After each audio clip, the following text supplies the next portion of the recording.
traders, good afternoon. Scott from the couch again. Oh, well, it's been an interesting, past couple of days. Last night on the Aussie dollar as well, I was strongly contemplating selling this pair after it sort of broke down and continue to trickle lower.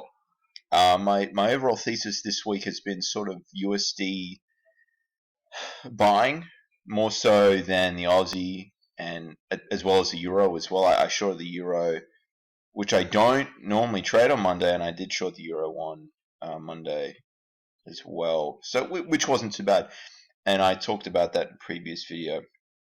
So as you can see, it was just massive spike, considering what was happening.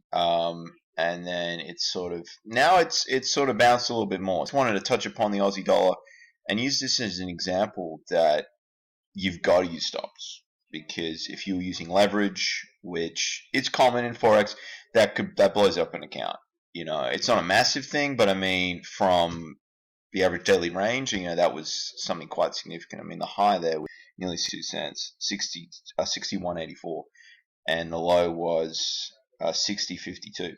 So, over 130 pips within. That was quite fast too. I didn't see it, but I watched the 15-minute candles leading into it, and then I decided not to get into it. I think I had a few things on. I might have had to take a business call, and yeah.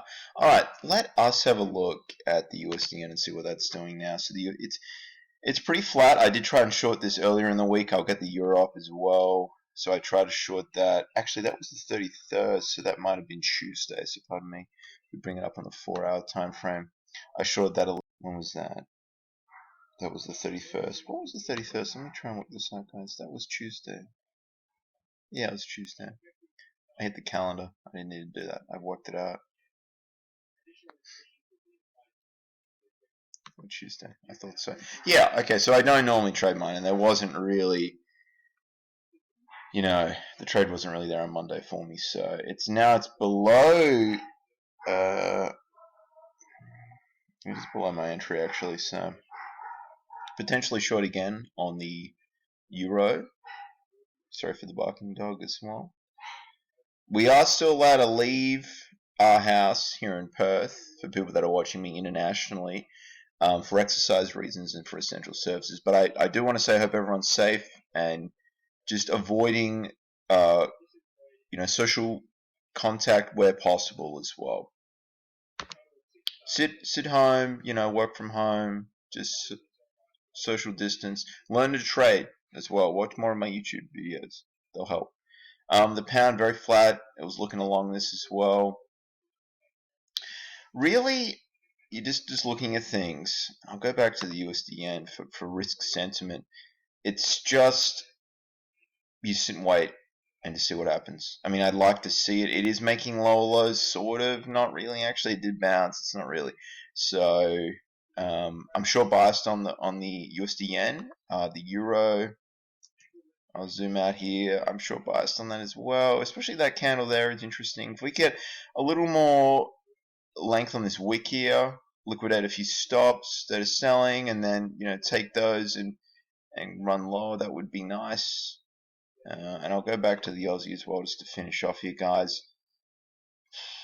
It's sideways still. It really is, and I just like to see what it does here. We might get another wick and then go from there, but right now, to me, the market is a bit messy and doesn't really know what to do, and we'll just see how people want to position to start the month off. But I would have liked to see more of a sell-off after this move, after, stops were just absolutely destroyed, but it didn't really do that. So, as it holds over 61 cents, I'm almost a little bullish on the Aussie dollar, but there's not enough there for me to want to actually get long. So, I'm going to leave that for now, guys. Let's bring up the Kiwi, actually. There's one more pair. Sorry, I didn't have this pre-prepared.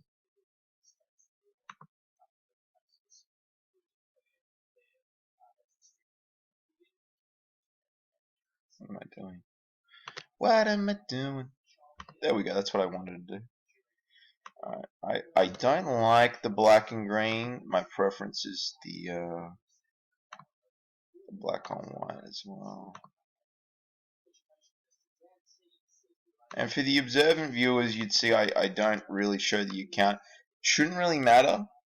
You know what I mean? It's all to do with percentages. So if you're trading with 10 million, you're trading with 1,000. Honestly, you should really be trading the same way. If you're being too aggressive with 1,000, you're gonna be too aggressive with $1 million.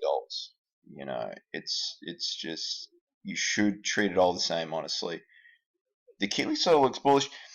I'm sort of also contemplating a short on the Aussie Kiwi as well with this. I just want to see how the Aussie dollar behaves. So very similar looking charts though. So it looks like it's breaking out though on the Kiwi. I'll watch this. I'm gonna watch this closely. This might be long here, guys.